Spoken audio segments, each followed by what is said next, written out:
Towards the end of the Vietnam War, the United States began to realize that the war was a lost cause. They dropped nearly 3 times as many explosives in the Southeast Asian country than they did during World War II, with not much to show for it. In the months before a truce was signed in 1973, there were actually more South Korean soldiers in Vietnam than there were Americans. In total, nearly 350,000 South Korean troops were sent to Vietnam, by far the most of any other country other than the U.S. Oh, and the North Koreans got involved too.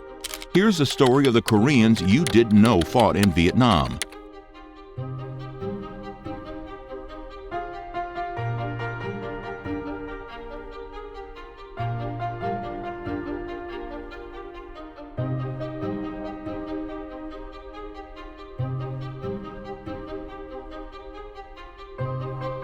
Viewer discretion is advised for this video, as some of this video may be offensive or disturbing.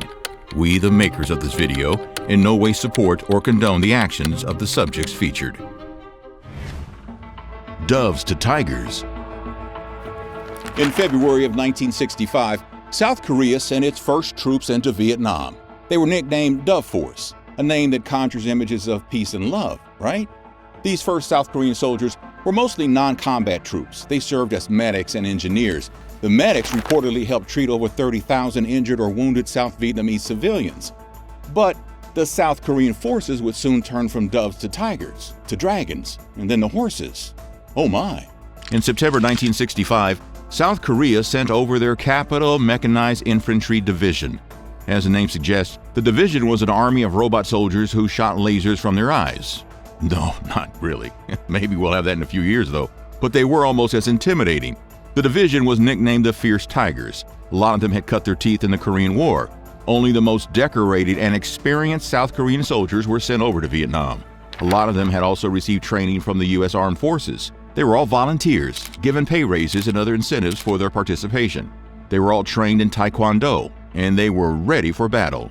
Soldiers hiking their way through the sweaty jungles of South Vietnam, searching for an elusive enemy. The temperature is almost 100 degrees, and the jungle stifles even the tiniest breeze. The going is slow. There could be a North Vietnamese regiment hiding a few yards away, and no one would see it. The Fierce Tigers became famous for their skill in finding Viet Cong hidden in the jungle and smoking them out. They were experts at setting up a tight perimeter and carefully searching whatever area they landed in, sometimes searching as many as 3 or 4 times. Their attention to detail was impeccable. The Fierce Tigers were first deployed in the Binh Dinh province on the coast of central Vietnam and set up a base camp they named Camp Thunderbolt. Their first year in Vietnam was, by all accounts, a successful one. They were a key part of securing the region. They helped open up 2 major highways that allowed the South Vietnamese to transport supplies and weapons to other regions. They reportedly took out more than 3,000 Viet Cong and captured over 600 in 1966 alone. Their action in Binh Dinh province was part of Operation Masher, a wider effort to clear the province of North Vietnamese between January and March of 1966. In August, part of the division was sent over to the Cambodian border, where they prevented an attempt by the North Vietnamese to sneak over the border into South Vietnam. Again, the Fierce Tigers' expertise in securing perimeters and sniffing out Viet Cong was instrumental in the success of the mission. Blue Dragons. The Fierce Tigers made their way over to Vietnam with 2 other groups of South Korean fighters, the Blue Dragons and the White Horses. By the end of 1966, these 3 divisions would account for nearly all of South Korean troops in Vietnam, nearly 50,000 in total.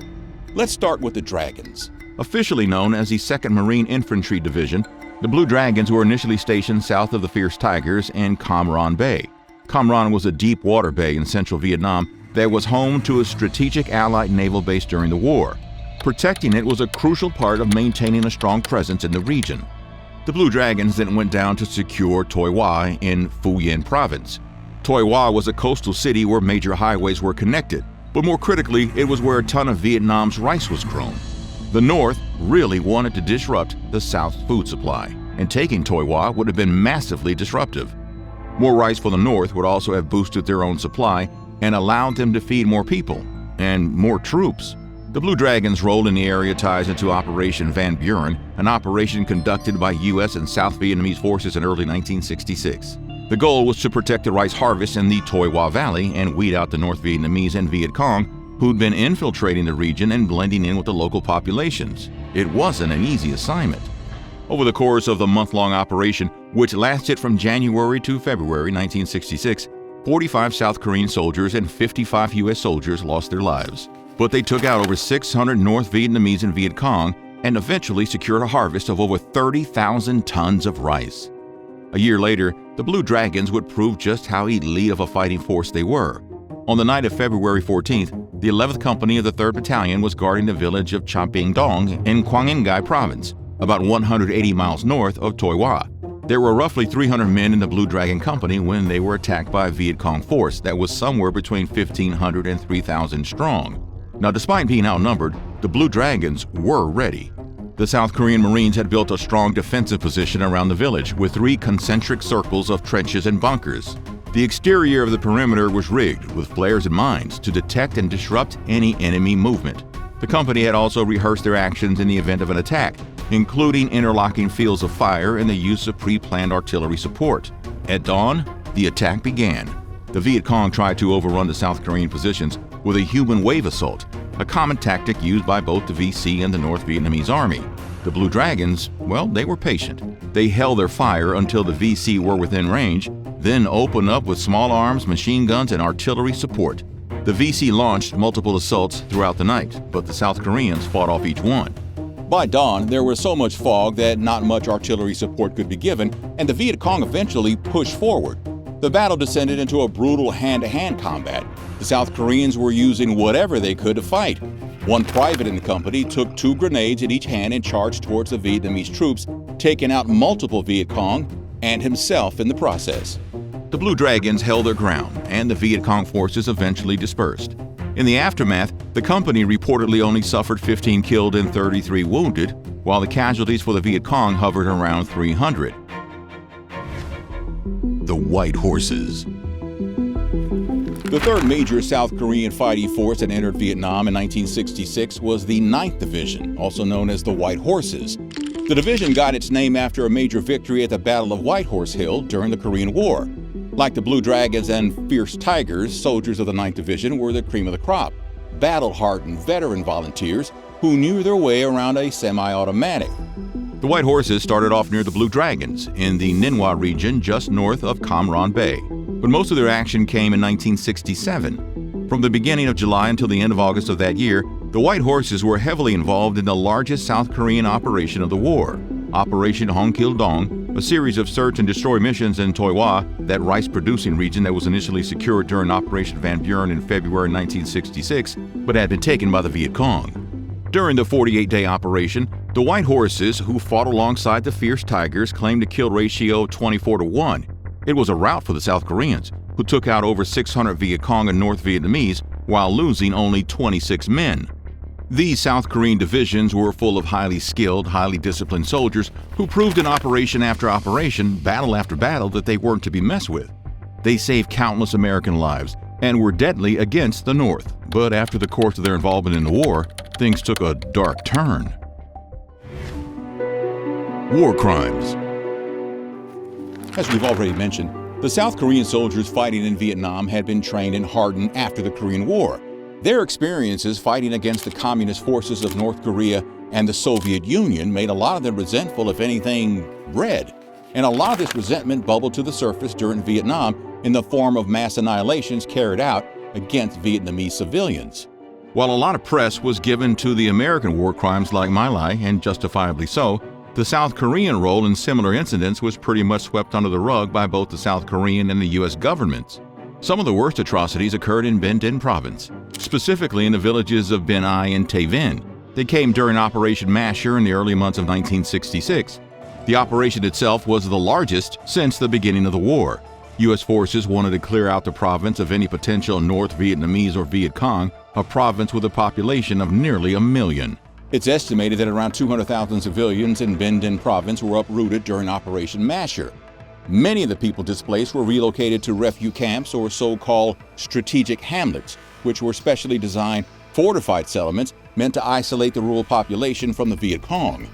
But these measures often proved ineffective and even counterproductive. The living conditions in the camps were usually quite poor, and the forced relocations often generated resentment among the local population, driving many of them right into the arms of the Viet Cong. Amidst all this, the Ben Ai and Tay Vinh atrocities happened. The Viet Cong often disguised themselves among village populations throughout the country, which led to both the American and South Vietnamese troops simply wiping out entire villages, just in case. Many flags. If you want to do something risky, it helps to have some friends backing you up and giving you support. Let's say you want to jump off a 20-foot cliff into a river. A lot of people might call you rash. More people will probably call you stupid for wanting to do it. But if you got a bunch of friends that are cheering you on and maybe a friend or two who wants to join you, then somehow it seems a bit less risky. This was basically the point of the United States Many Flags program, the program that drew South Korea into the war in the first place. The Many Flags program was a strategic initiative by the United States during the Vietnam War to involve as many of its allies as possible in the conflict.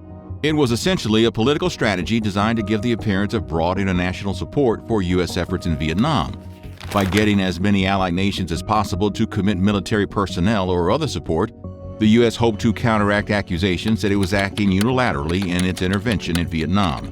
The program was also intended to help validate the U.S. claim that its actions were part of a global struggle against communism rather than an instance of American imperialism. Under the program, troops were contributed by Australia, New Zealand, and of course South Korea, which, by the way, ended up sending way more than any other country other than the United States. More than 350,000 South Koreans fought in Vietnam, compared to 60,000 for Australia and around 3,500 for New Zealand. The Many Flags program was kind of a bust in a lot of ways, though. Almost all of America's allies over in Europe turned their heads and said, no thank you.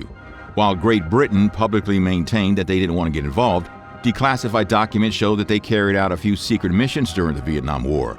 But we can save that fun fact for a whole other video. North Korea attacks. Almost as soon as the U.S. got South Korea to commit troops to the Vietnam War effort, they wanted more. U.S. officials campaigned throughout 1966 and 67 for South Korean President Park Chung-hee to provide additional forces. The Vice President of the U.S., HUBERT Humphrey, even went to Seoul in February 1966 and gave a dramatic speech where he said, "Korea today is as strong as United States and Korea put together.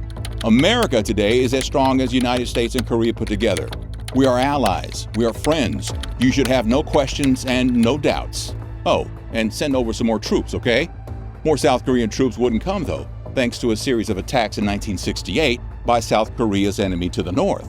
The year 1968 was a period of pretty intense escalation in both the Vietnam War and the conflict between North and South Korea. In Vietnam, the Viet Cong launched the Tet Offensive, a massive, coordinated series of attacks against South Vietnam that was a major turning point in the war. It began on the Vietnamese New Year known as Tet, and what came to be known as the Tet Offensive caught U.S. and South Vietnamese forces totally by surprise. At the same time, North Korea was becoming more aggressive toward South Korea. In January 1968, the same month as the Tet Offensive, North Korean commandos infiltrated the South and tried to take out South Korean President Park Chung-hee in what became known as the Blue House Raid.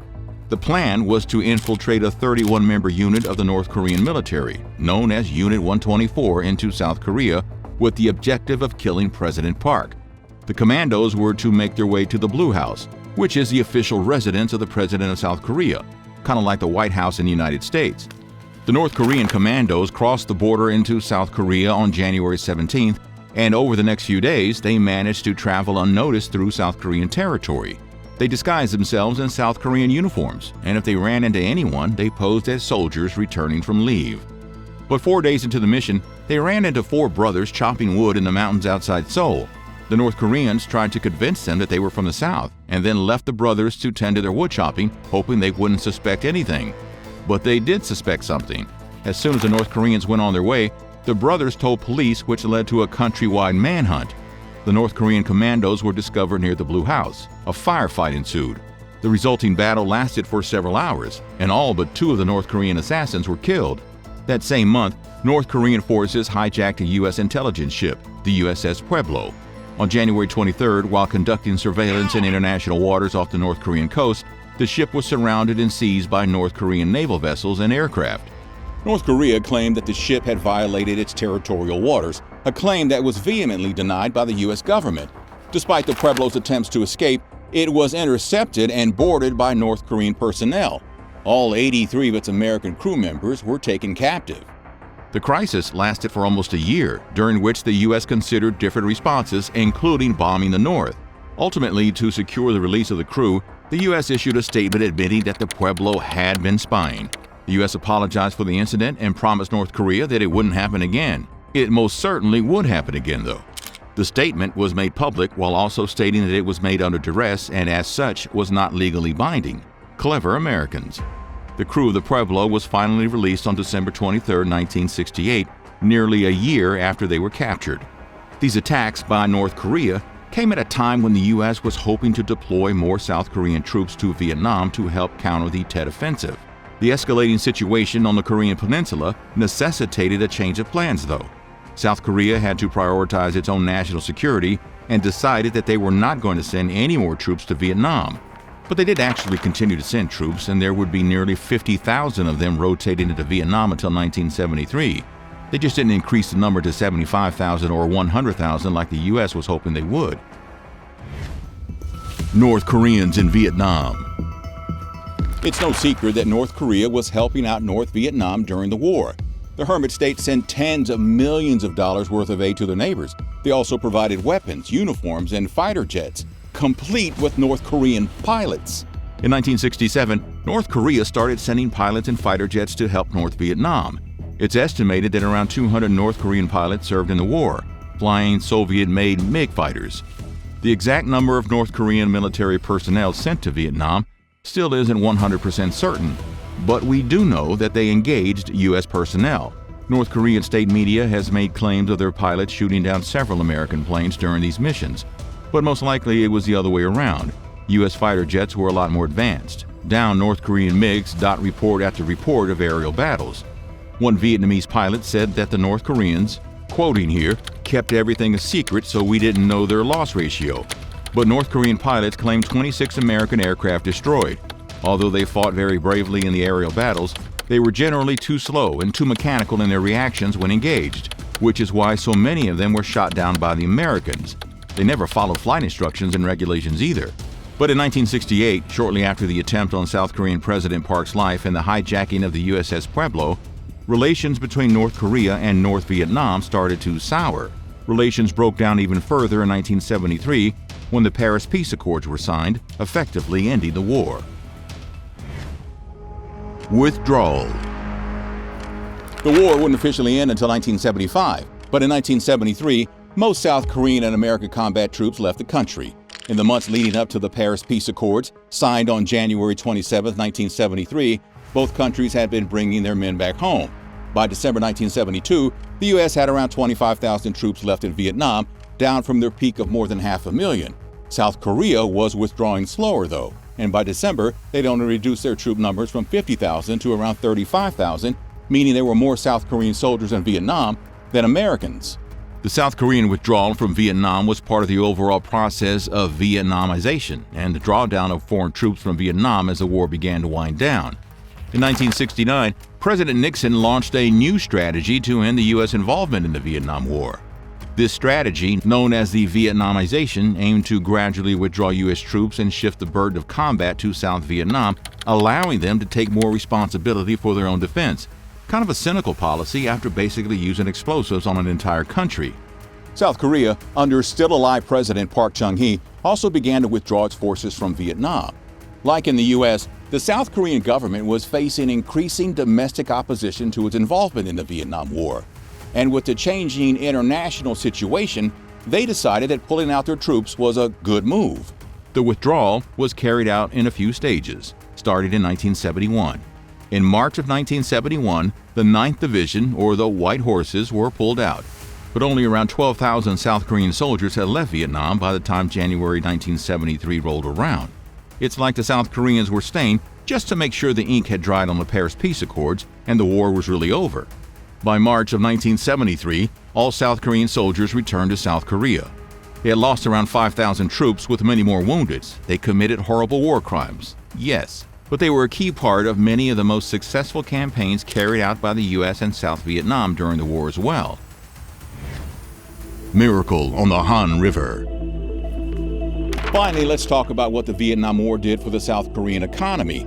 After the Korean War split the Korean peninsula into North and South, South Korea was one of the poorest countries in the world. In the early 60s, the country was reeling from a coup that overturned its government. In 1962, South Korea's gross national income per capita, basically the amount of money one person makes per year, was $93. $93 a year. The global average around that time was $460. But what happened next was one of the most remarkable economic turnarounds in the history of the world. A turnaround that was made possible, at least in part, because of the Vietnam War. First of all, South Korea's participation in the war was heavily incentivized by the U.S. government. Between 1965 and 1973, the U.S. gave South Korea somewhere around $5 billion in aid. There was military aid, which included both funding the effort in Vietnam and financing the modernization of the South Korean military domestically. With U.S. help, the South Korean military basically got a steroid injection that lasted long after the Vietnam War ended. A lot of that money went into the economy too. Infrastructure was built, industries and manufacturing grew, and South Korea's erratic economy began to stabilize. The presence of South Korean troops in Vietnam also created demand for South Korean goods and services, which helped stimulate the growth of industries like construction and transportation.